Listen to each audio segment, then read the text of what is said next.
Assalamualaikum warahmatullahi wabarakatuh. Perkenalkan, nama saya Sofia dengan NIM P101121259 kelas E dengan program studi Kesehatan Masyarakat, Fakultas Kesehatan Masyarakat, Universitas Tadulako.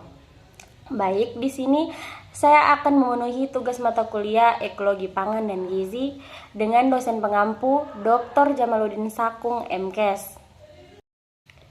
Apa sih itu penyakit menular?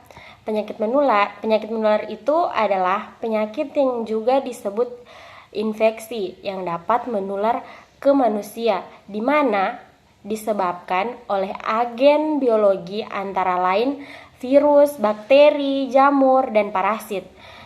Bukan disebabkan faktor fisik atau kimia. Penularan ini juga bisa langsung atau melalui media atau vektor dan binatang pembawa penyakit. Ada dua jenis penyakit menular. Penyakit menular langsung yang dimaksud diantaranya difteri, hepatitis, tetanus, polio, tifoid, tuberkulosis, dan lain-lain. Yang kedua itu ada penyakit tular vektor dan binatang pembawa penyakit. Itu antara lain yang pertama malaria, demam berdarah, rabies, chikungunya, filariasis, dan lain-lain.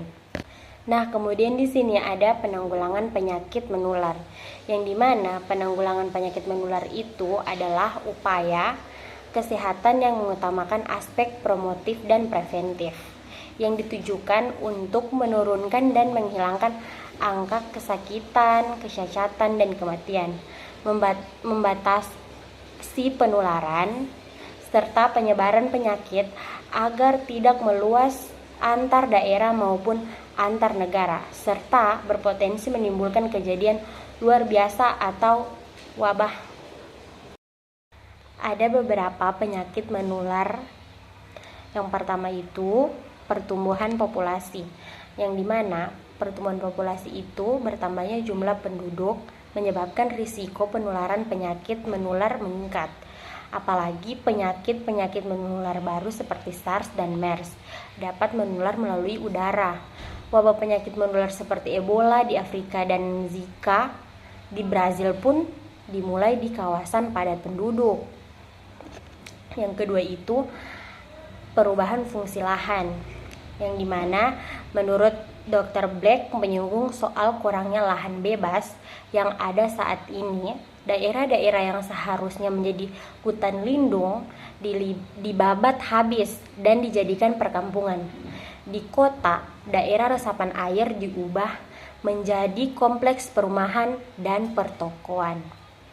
Nah, yang ketiga itu meningkatkan industrialisasi, yang dimana ada dua pengaruh meningkatnya industrialisasi bagi munculnya penyakit baru. Yang pertama, industrialisasi membuat kebutuhan akan bahan baku dan sumber daya alam meningkat. Yang kedua itu limbah dan populasi yang dihasilkan sangat mempengaruhi kesehatan manusia.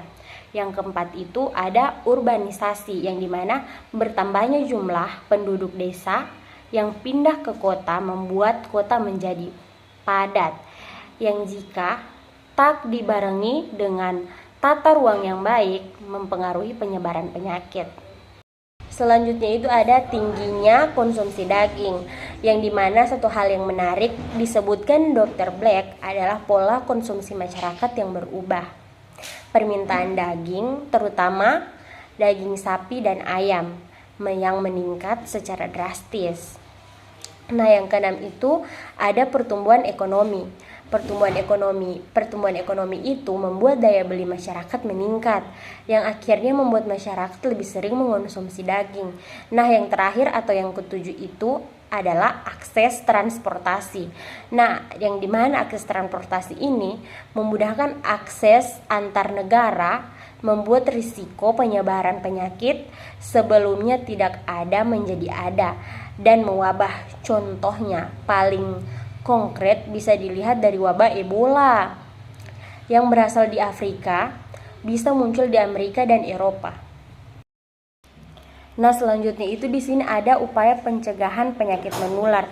Nah, yang dimana upaya pencegahan penyakit menular itu di sini ada 8. Yang pertama itu dia rajin mencuci tangan. Yang kedua itu membatasi kontak langsung dengan permukaan di tempat umum. Yang ketiga itu hindari kontak dengan barang atau orang lain yang berpotensi terkontaminasi.